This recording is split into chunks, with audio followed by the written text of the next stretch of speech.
The announcement of the Apple iPhone 9, iPhone SE 2 will be held in mid-March. The long-awaited, and very belated, successor to the iPhone SE since 2016 is just around the corner. In accordance with a bunch of leaks, rumors and assumptions that we have seen about this in the past few months.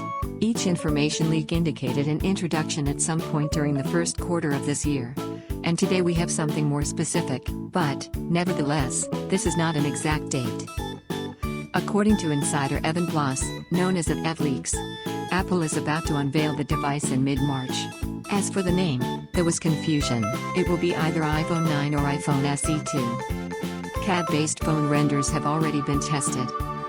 Estimated render of the iPhone 9, iPhone SE 2.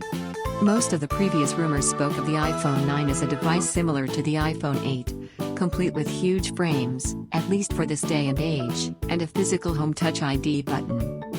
However, one rumor clearly contradicts this, saying that the person's identification number will be on board. We will see which way Apple will choose a little more in a month. Until then, note that the iPhone 9 comes with an A13 Bionic chipset on board, which debuted in the iPhone 11 lineup. It will have 3 GB of RAM, 1 GB less than the iPhone 11, 64 or 128 GB of memory and 1 back camera. You will choose between space gray, silver and red.